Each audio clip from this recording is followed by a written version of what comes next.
Welcome to Bioratna. Dear students, I am Chandana Sengupta and our today's topic of discussion is one of the most wonderful processes that is going on inside the body of living organisms. That is the process of translation. In simple words, translation is the process of biosynthesis of proteins. This is the process of biosynthesis of proteins. And you know that proteins are polymer of amino acids. So the amino acids are polymerized to form the proteins. But this is not a random process. Means there are 20 amino acids which are present in the protein. But these 20 proteins are to be arranged in a specific way, in a specific roll number. Their sequence is decided. Who decides the sequence? Of course, the DNA decides it, but it has not come itself. It has sent its messenger, one mRNA, on which this information is there. Thus, the definition of translation, students, is translation is the process of synthesis of proteins by polymerization of amino acids, where the sequence of amino acid is guided by the sequence of nitrogen bases in mRNA. So if you think that it is only mRNA and the amino acid which is required for the process, then it is not so. There are many members which take part in the process. First, let us see the problem which mRNA is having. This DNA which is present in the nucleus, it has copied the information for the formation of a particular protein by the process of transcription into mRNA. So now this mRNA, it is the messenger of DNA and it is having the information how to arrange the amino acids in which sequence to form a particular protein. But this mRNA, it has no clue, means it knows that it has to come out of the nucleus and where it has to go. That means now it has to move to the cytoplasm. So this mRNA, it comes into the cytoplasm. There also it knows where it has to go. कहाँ से आना है, nucleus से निकलना है और ribosome के छोटे यूनिट से जाके बैठना है. This much it is knowing. But then it does not know who are these 20 amino acids. It cannot acknowledge, it does not know who are these 20 amino acids. Fine. Neither these 20 amino acids have any type of adaptation by which they could know that yes, this is the mRNA, it is having the sequence and accordingly we have to arrange ourselves there. Then this is the ribosome. Ribosome, it is the factory for synthesis of proteins. It is providing the mRNA and the other components a proper place to carry on the process. And it also has enzymatic activity that we are going to see in detail. Then for every process there has to be an enzyme. And now comes the tRNA. tRNA solves all the problems. Whoever is not knowing each other, this tRNA has a solution for everyone. It coordinates with everyone so that the process goes on smoothly. If not for tRNA, then the whole process will be in vain. The mRNA and amino acids, they will not recognize each other. How this whole process, the most fascinating of the process is going on in each cell of yours. Let us see that. It is the mRNA which is carrying the information from DNA, so it is called messenger RNA. So this is the mRNA strand running in 5', 3' direction. It has translational unit. You have studied transcription unit. This is translation process. This is translation unit. It has a translation unit. What is translation unit? This translation unit has an initiation point. It has one termination point. And in between it has this part which is to be translated into protein. This has the information how the protein is to be formed. At the initiation point, it is AUG. Sometimes it may be GUG also, but mostly it is AUG, which codes for methionine. This is mRNA. Now the ribosomes. Ribosomes, they are present in cytoplasm. mRNA has come into cytoplasm because translation takes place in cytoplasm. This ribosome, there is a difference in the type of ribosome in case of prokaryotes and eukaryotes. The prokaryotes, they have 70S ribosome, whereas eukaryotes have 80S ribosome. These ribosomes in inactive state, it has two parts. In inactive state, the ribosomes have two components. In case of prokaryotes, this is the larger one. It is the 50S, S for Swedberg, and the smaller unit is 30S. In case of eukaryotes, the larger unit is 60S and the smaller unit is 40S. And together, this is not 80. Together, it becomes 70S in case of prokaryotes. Here it becomes 80S in case of eukaryotes. This ribosome, the smaller unit is that unit to which the mRNA attaches first. वो nucleus से निकला, cytoplasm में आया, and now it finds its place in the smaller unit of ribosome. Smaller unit of ribosome. There it attaches. What about the larger unit? This larger unit, it has three sides. It has three sides. One side, first, second, and third. This one is exit side. This one is peptidyl transferase side. And this one is amino acid acceptor side. When we study the steps, next we are going to study the steps, then this will become very clear to you.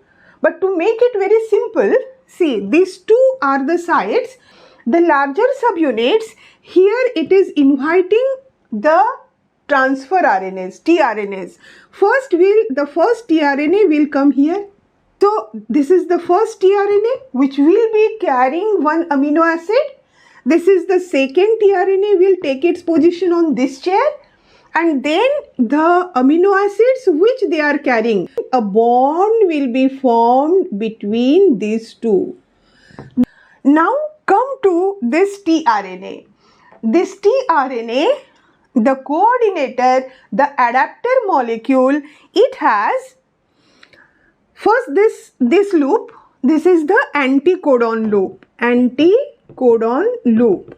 This anticodon loop, it has anticodons. On these 3 points, it has anticodons, those nitrogen bases which are complementary to the codon on mRNA.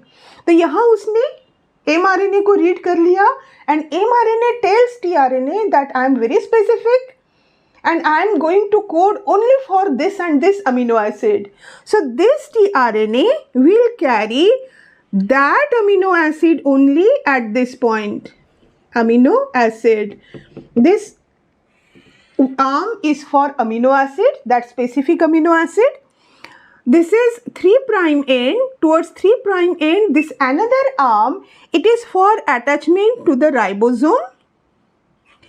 And to its opposite side, here it has another arm to attach to the enzyme amino acid tRNA synthetase.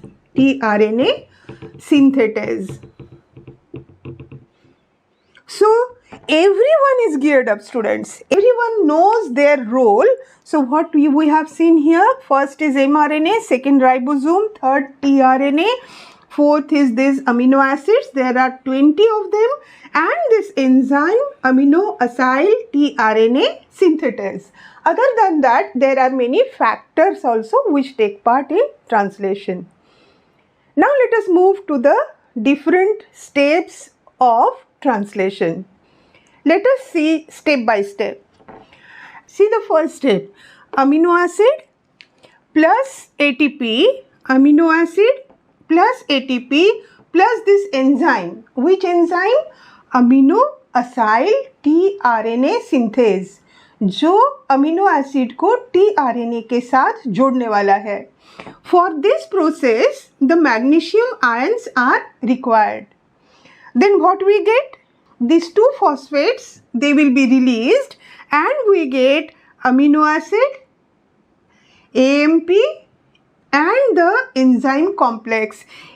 From ATP, two phosphates are released. So the one which is remaining is AMP, monophosphate. So this is amino acid, AMP and enzyme. Now it will attach to the tRNA and this process is called charging of tRNA. Charging of tRNA. In this process, now this one, amino acid, AMP and enzyme, it now reacts with tRNA to form the complex amino acid, tRNA, AMP. And the enzyme understands that its role has been done. So now the enzyme is released. Thus the tRNA is ready with its amino acid as well as the energy which is required for the process.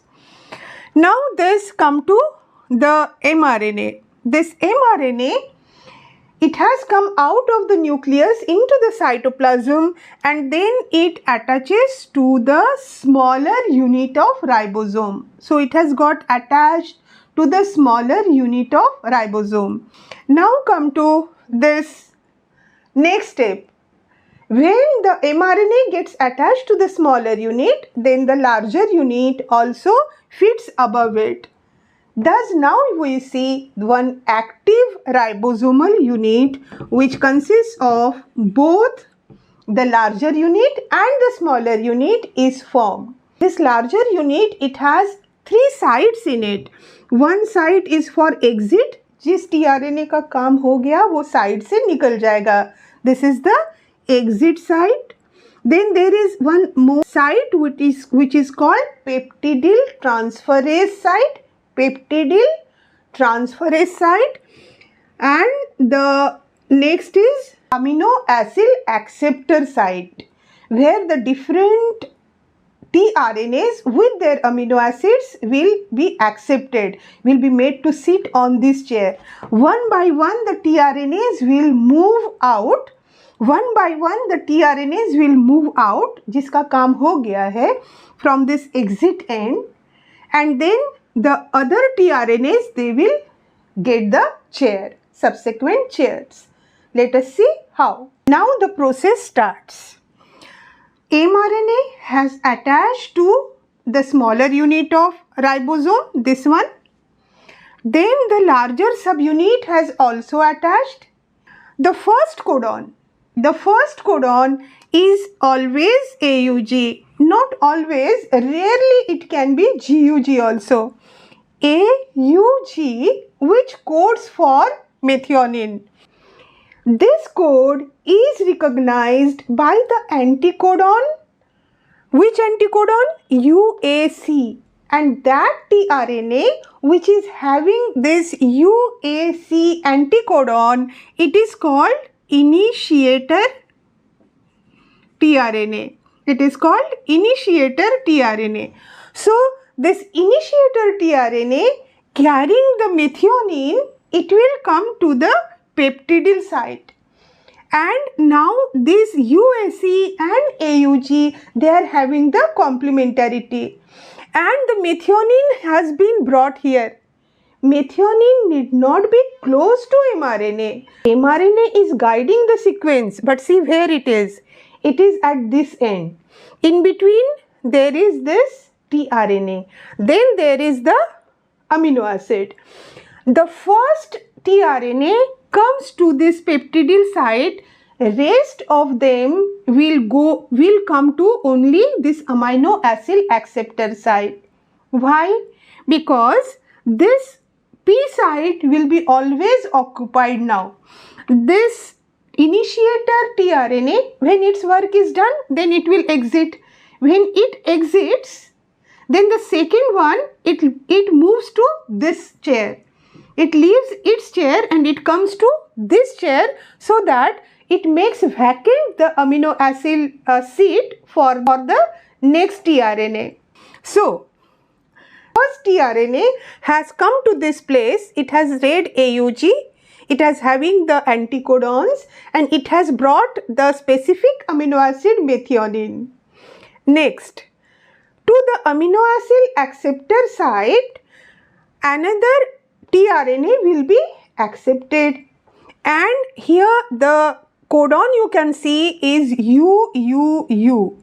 So the anticodon is AAA. This tRNA will carry amino acid phenylalanine, and then one bond will be formed between them. यहाँ bond बन रहा है. This bond will be formed between different amino acids and the polypeptide chain will be formed. This bond, it is called the peptide bond. This is peptide bond. Done. Now this tRNA at the P site, it knows that its work has been done. mRNA का codon पढ़ना, accordingly amino acid को लाना, that was its work. Now it leaves. This tRNA, it leaves. ये यहाँ से हट जाता है. Because of that, this amino acid it was carrying, it is not going to fall off. This tRNA will leave, but this amino acid, it is already attached to the next amino acid, and this next amino acid is supported by this tRNA. So the first amino acid, it has got its home, it has got attached to the next amino acid. So even if this tRNA leaves, it is not going to affect the amino acid. Now this whole unit of ribosome, that it said, okay, I have read these two letters, accordingly I have kept this methionine and phenylalanine and made a peptide bond there. For this peptide bond formation, it is 23S ribosomal RNA. It is 23S ribosomal RNA in case of prokaryotes, which acts as a catalyst. 23S ribosomal RNA. So now this whole unit, the bigger and smaller joined together, they move by one codon, only one codon. So now what will happen? This next which I had drawn here, it is UAC. So now this UUU, which was present at this A site, which was present at the A site, it now occupies the P site.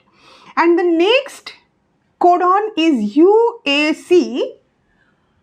So the tRNA which is having the codon AUG will come here carrying tryptophan.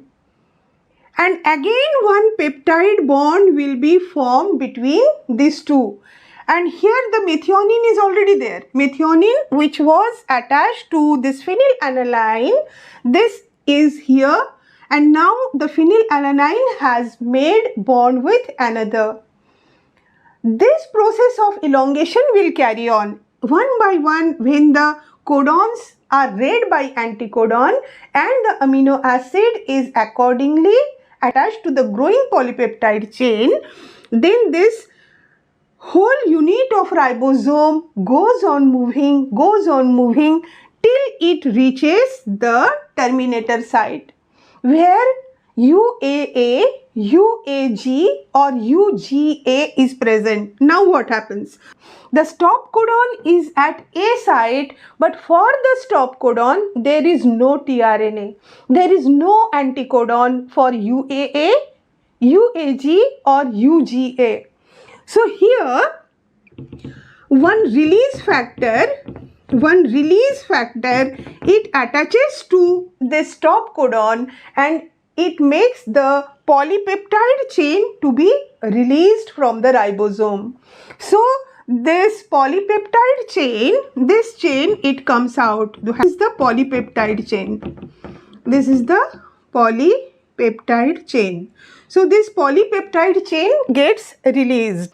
There is one dissociation factor also which makes these two units of ribosome to release from each other. This is how the translation occurs. Isn't it an example, a wonderful example of coordination between different molecules which are carrying out such an important task? If such an important task, such a difficult task can be carried out with precision in each and every cell of yours, then why you can't? You are master of all yourself, so you also can do all the work with precision. Thus we see the complete process of translation. I hope this video was useful to you. Then do like and subscribe and share with your friends. Thank you for watching the video.